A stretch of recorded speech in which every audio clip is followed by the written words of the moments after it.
Hey y'all, so parts 9 and 10 are very long. I mean, extremely long.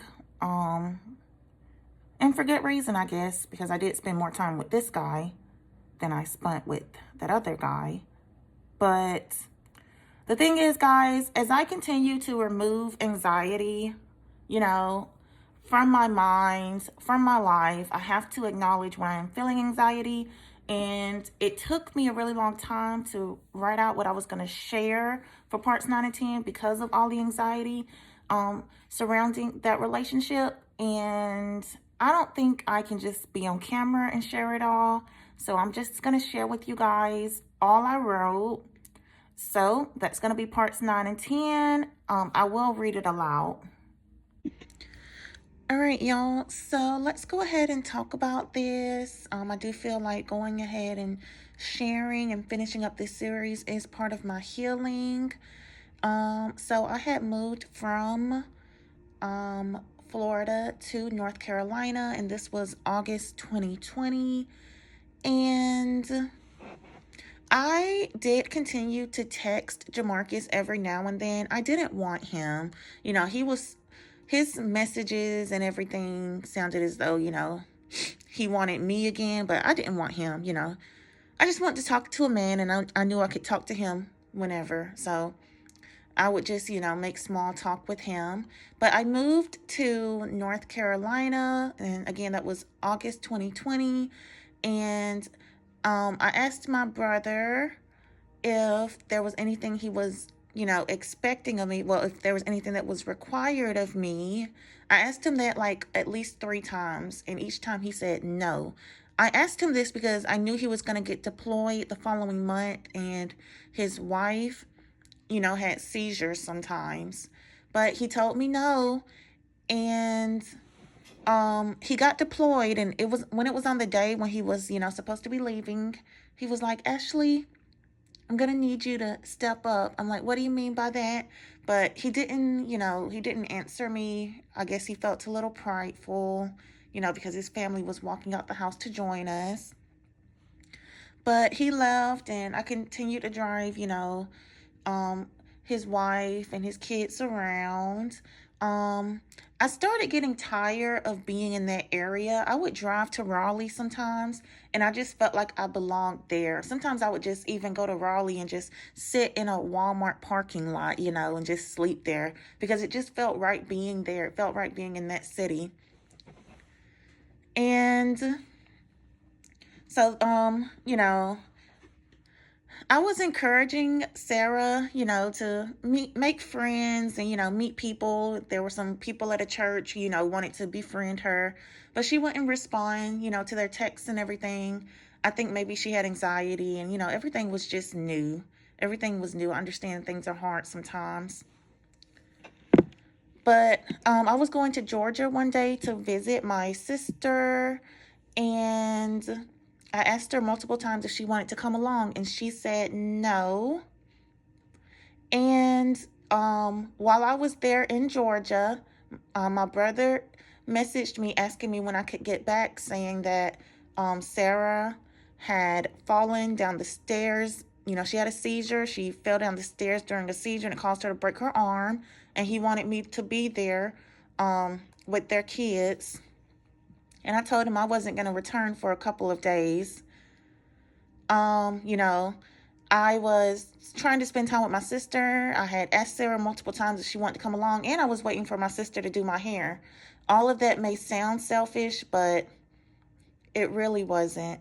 That was not, waiting for my sister to do my hair was not a selfish reason for me to remain and to not drive 6 hours back to their home. But he got upset about that, and he stated that, he wasn't going to renew my pass. Well, he stated that he probably wasn't going to be able to renew my pass, which I know it was, because of his personal feelings. But, that kind of hurt me. But at the same time, I had been ready to leave anyway. But I went back after a few days, and while I was there, I was just doing rideshare. I had spent a lot of time in my previous season just working a 9 to 5 and doing school at the same time, and I was just doing a lot. I was working out, and I was like in class to be a minister, and I was just in school for an English degree, and I just wanted to rest. I didn't want to do a 9 to 5. And there was only one other time in my life when I wasn't doing a 9 to 5. It was when I was married to Jamarcus, and I was just ghostwriting online for a while. But the 9 to 5, it has always been very hard for me to do. But so, yep, I was just taking a break from the 9 to 5. I was just doing rideshare. And I met a guy when I was doing rideshare. Okay. So, there had been other, passengers who acted like they were interested, but I wasn't interested in them. But this one guy, I thought he was kind of cute. Actually, I thought he was very cute. Um, but when he was in the car, he started talking about, the Nation of Islam and the 5%ers, and I thought that was I thought that was some very, very weird stuff. But yeah. So he asked for my number because he wanted to continue the conversation, but I took his number instead. And I asked him how old he was, and he said he was 29, and I was like, "You're so young." And he was like, "Do you want an old man?" And there was like a daring fire in his eyes. And I just giggled, and I said no. He was like, "I hope to hear from you." And I said, "All right." But I told myself I was never going to talk to that guy ever again. But I did keep his number. And the thing is, y'all, I couldn't stop thinking about him. And I don't know, that was kind of weird for me. But I just really could not stop thinking about him. And I was like, well, maybe it's God. Maybe this is God. And I'm supposed to talk to him. And that's the reason why I can't stop thinking about him.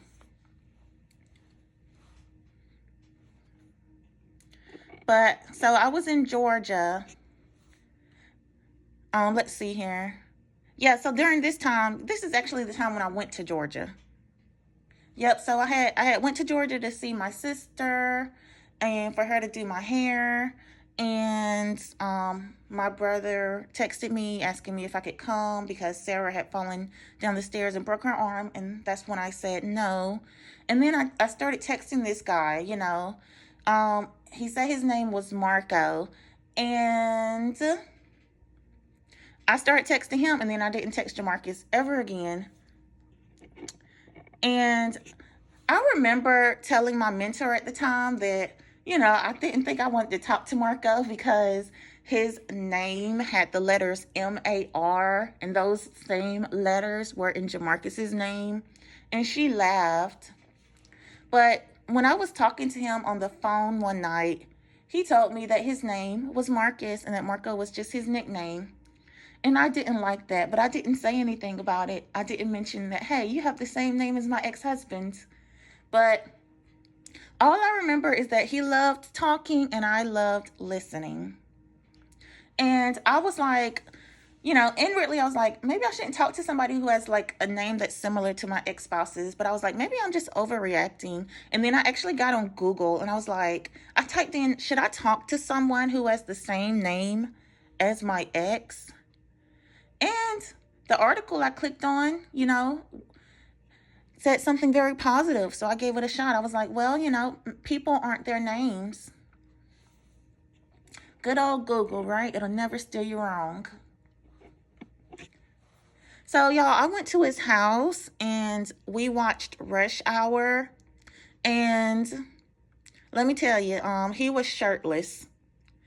And yeah, he was just sitting there shirtless, and I was trying to not stare, but I was enjoying Rush Hour. I really was. But he shared some of his poems. I felt like he was a really good writer, but some of his content was violent. I remember that one of his poems stated that he believed there was going to be a race war and that he couldn't wait for it to happen because he really wanted to kill white people. That and some of his other writing made me uncomfortable. After a while, I was only trying to watch the movie, even though he was a good writer. I was just trying to watch the movie. It was funny. But he kept trying to share his writing, and he kept trying to talk about his hatred of white people. And, when that continued, I was just trying to go, you know. And I headed to the door because I was like, this guy's kind of freaking me out. So I headed to the door because I just wanted to get out of there alive. And so I stood up, and when I headed to the door, he was like, so I guess you're leaving now. I hope to speak with you again. And I was like, all right. And then he asked me, what do you think of what I said? And I was like, oh, I didn't think much of it. I was like, oh, I didn't really think much. And then I decided to be honest, and I was like, well, I was actually thinking, man, this guy's off his rocker. And then he laughed. He laughed because I said that he was off his rocker. And I told myself I was never going to talk to him anymore, but I did. Marcus's writing inspired me to write again and to begin sharing my writing online. He was saying that he wasn't into church much. There was a church that I had been visiting and liked. I told him that he should come as well. He didn't like that the people were white, but I told him it would just be a date, and he said okay. And I pulled up to his house, I remember, and I wouldn't talk to him or look at him much. Really, I thought he was too cute for me. Later on, I told him this, and he basically responded that he could tell that, I didn't feel too confident. He was a drinker, and at first I didn't have a problem with his drinking, but later when I saw how he behaved when he got drunk, I hated his drinking. He did tell me that he had been experimenting with ecstasy, and I didn't have a problem with that. I recall one day he was playing a Ply song. I still remember the lyrics. They were something like, well, I'll just type them on the screen. And then Marcus asked me what I thought of the lyrics. And I was like, I don't know. Sometimes I want to do drugs with you. And he looked away for a moment, and then he just replied, that's crazy. And I was like, yeah, you're right. And he was like, a small part of me. And then he didn't finish that sentence. He was just like, never mind, because I don't want anybody saying I got Ashley on drugs. And that was that. And I'm glad he decided that, because Ashley on drugs would not have been a good thing. And, to this day, I'm still trying to figure out why I was feeling that way, why I was willing to do drugs with him. He continued sharing with me his 5%er and Nation of Islam beliefs, and also some of his own beliefs, which I will just write them out for y'all to see.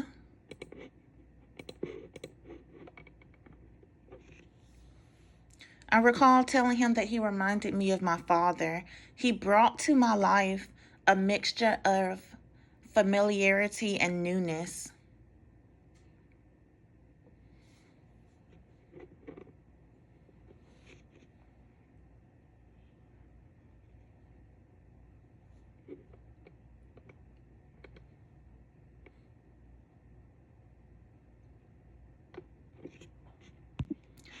I recall telling a previous rideshare passenger that I just wanted my man to find me. And one of the things I wanted him to do was just, take my car keys and just drive, just take control of my car and just really lead me in life. And I remember that passenger, he asked for my number, and I didn't want to give it to him. But I did because, I didn't want to turn anybody down. I felt bad about that, and I didn't know how to do it. So I just gave him my number, but I would just always ignore him and stuff. I didn't want that man driving my car. But with Marcus, I would ask Marcus to drive. And I recall one day he just said that he liked my car, and I was like, I have a second set of keys. And he asked, what do you mean by that? And I just asked him if he wanted them. He was like, no, this is your car. I'm going to get my own car soon. But he did accept the keys, and I would call the car both hours. So he had a set of keys, and so did I. Later on, he lost his set while he was at the club. I found him to be a very resourceful guy. He had been a Marine, which is a very tough thing to be. And it was actually something I was thinking of becoming years ago when I was considering the military, and I was trying to decide which would be the toughest branch. He had the VA paying his rent and he would pay his electric bill on his own. And I just thought, again, he was so resourceful for that. I'm like, not wasting any resources. I thought it was wonderful that he had, the VA giving him the assistance that he deserved. And I thought he was really strong for having been a Marine. Marines are strong, and he'd been through a lot in his life. So I just felt that he was a strong person overall. I told him that he was mentally strong and that I needed that in my life. I didn't feel like a strong person, and I just needed somebody to be strong for me, and I needed somebody strong to lead me. One day he told me that he felt I was going to be his wife. Inwardly, there were little balls of excitement just leaping around within me because I felt that way too. But I didn't admit to feeling that way. I just simply asked him, "Why do you feel that way?" And he was like, "I just have a feeling. When I have a feeling, usually I'm right." And I was also considering my grandmother's words to me when I asked her, to give me a word, describing my husband, and she stated that either his first name or his middle name starts with a D. And, I found out that Marcus's middle name started with a D. And my grandmother also said that my husband was like me and had been hurt. But I guess everyone has been hurt. And I really thought that he was like me. I felt like he was the male version of me. But I guess the truth is he wasn't enough like me. And I guess I reached a point where I was just like, I'm not even sure what my grandma meant when she said he's like me. I recall one day him saying that we were moving too fast and needed to slow down. We hadn't even slept together at this point. He stated that he didn't want us talking about serious things, but I still recall telling him one night that I wanted him to be my king one day and lead me. I also told him that I felt I was going to fall in love with him. I did fall in love with him quickly, but I think the sex accelerated the feelings and caused love to happen unnaturally. I recall in my Florida season, my sister-in-law, Marie, telling me that, my future husband, my true husband, would never intentionally hurt me. And I was just laying in bed with Marcus one day, and then he said those words. He was like, "I'll never intentionally hurt you." And it reminded me of when Marie said that, and I thought that was confirmation. And then he followed it up by saying, "You're safe with me." Because Marcus and I held such different spiritual beliefs, I didn't really know what my purpose was in his life. I went back and forth between thinking maybe I'm just supposed to pray for him to thinking maybe he is my husband. I recall there was a day when I bought him a TV. I felt that everyone should have a TV. And I was like, well, maybe that's my purpose in his life. Maybe I'm just supposed to help bring some normalcy to his life. So I was just, in my bedroom at my brother's one day, and Marcus called me up, and he stated that he had gotten into it with his roommate. He had already been saying that he didn't really feel fully comfortable with the guy because the man was gay and he had threatened to do something to Marcus, something sexual. He threatened to sexually assault Marcus in his sleep.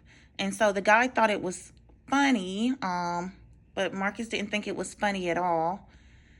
So ever since the guy threatened to do that to Marcus in his sleep, Marcus said he hadn't been comfortable with the guy.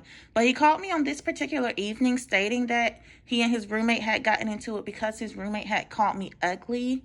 He said that he was upset because he felt I was a nice girl and he didn't want anybody speaking about me that way. And, Marcus was just, he was saying some really wild things that he would do to the guy because he was so upset. Now, I don't recall exactly what he said he'd do to this roommate, but they were kind of wild. I just listened for a moment and then I just got off the line with him. I didn't know how to respond, but I thought that him having that reaction was normal. He called me after he had cooled down and apologized for all he had said.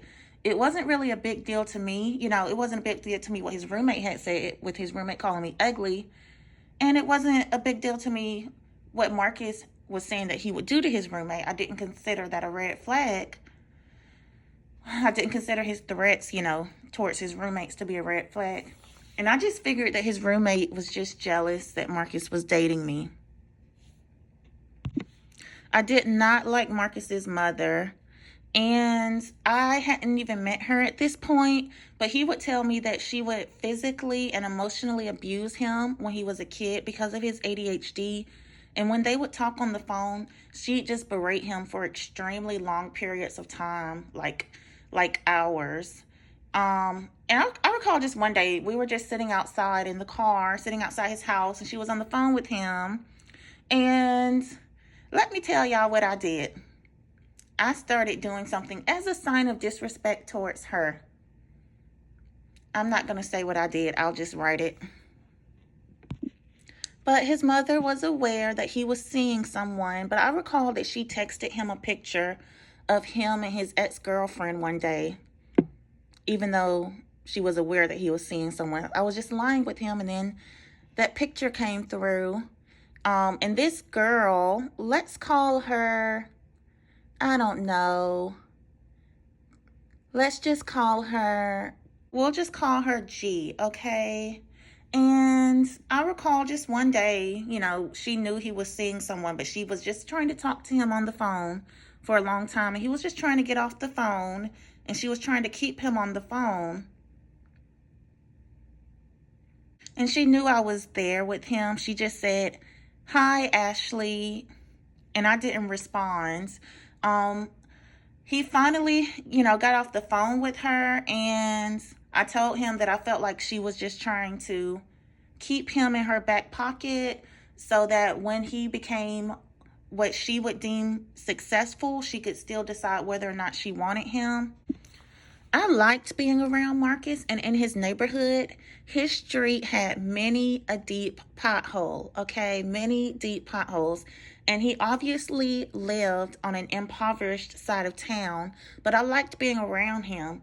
And I liked being around those he allowed in his home because I felt like they were just real people. They weren't folks who held inside what they were really feeling or who tried to project an image of perfection as though they didn't have any real struggles. They were people who admitted to any hurt or struggles they were still going through. So I preferred being around them. I preferred the dilapidated homes to Dartay's well-kept town home on base. I preferred the potholes to Dartay's smooth streets. I preferred Marcus's home that had one bathroom with a door that did not fully close to my brother's home that had 2.5 baths with a bathroom I didn't have to share with any other adults. I preferred being around Marcus because I felt he didn't have me around based on what I could do for him. That was my third time living at my brother's house, and each time it was based on some way I could help his family. But with Marcus, I felt that I could just be imperfect Ash, that Marcus accepted and wanted me around regardless. I felt I didn't have to bring anything to the table except myself. For all of my brokenness and being used and abused, that's all I wanted. Marcus wanted me around simply because I was a person he liked being around. I didn't have to strive with him. I could just be and just be free. I recall sharing with him one day what I thought of him, and he replied that he felt so accepted. I became crazy about him quickly and told him that Shania Twain's song, "You're Still the One," reflected how I felt about him. I stopped driving rideshare so much. I'd spend all my time with him, literally all my time. Sometimes I'd return to my brother's just to shower and to spend a few hours alone. But other than that, I was always at Marcus's house, always staying the night with him. And he worked nights, third shift, at a gas station. But when he was working, I was still there. I just drop him off and sleep in my car at the gas station, and, you know, he'd come out and talk to me. Sometimes when he'd talk, I'd just fall asleep, though. I began showering at his house, and he began saying that his home was my home, too. And I felt more at home at his place than I did at Date's, even before Date wanted me gone. I felt that my home was wherever Marcus was. And it was really hard for me to be away from Marcus. I recall later on, I would tell him this. When I would visit Georgia later on, and I would just leave him in North Carolina, I felt like I was literally leaving half of myself behind, and it was the first time I had ever felt that way. I liked Marcus's middle name, and I had a little nickname that I wanted to call him, but I never did because I felt like it was kind of mushy, and I didn't like mushy stuff. I just didn't feel comfortable with it, and I'm still trying to figure out why, I don't feel comfortable with mushy stuff. But I was like super attracted to him. He'd walk around completely undressed sometimes. I couldn't even handle seeing him without his shirt off. But sometimes he'd be completely undressed. The days when I asked him to put his shirt on, he'd decline, stating that he'd want to be comfortable in his home. And it was wintertime, so it was sweatpants season. So he would walk around in sweatpants, and that did not help my celibacy. But I wasn't helping him remain sexually pure either. I'd ask him to touch me, and also I would lie in his bed completely undressed. That was not helping the cause. I would tell him, at first I would just tell him that, I just wanted to wait until marriage, because I had been celibate for, I believe, 20-something months by that point. But then I also began telling him that I didn't want to sleep with him because whatever was happening within him, I didn't want happening within me, because his arm would just randomly jerk sometimes, and it would like jerk really hard and often. There would just be involuntary movements. And when I first asked him about it, he stated that he felt it was demonic possession. And, I didn't really say much. I don't know. The next time I asked him about it, I was like, so you think that's demonic possession? And then he replied, well, it started happening after I stopped doing cocaine. But yeah, I told him that sex was spiritual, and I didn't want to begin jerking the way he did. But eventually, I told him he could just go all the way. And then he took the condom off without my permission, and I stormed out the house. But he called and stated that we didn't have to sleep together. And I continued talking to him. The sex continued. And it went from feeling like sin in my heart to feeling beautiful. And I recall one night just feeling like, we knew each other in another life. And later on, Holy Spirit revealed that was a familiar spirit. I literally felt like our relatives knew each other during slavery days. But when I told him this, that I felt like we knew each other in another life, I was like, I know this may seem weird and it's not really Christian, but that's how I feel. And he was like, no, it's not weird. He's like, sometimes spirits find each other again.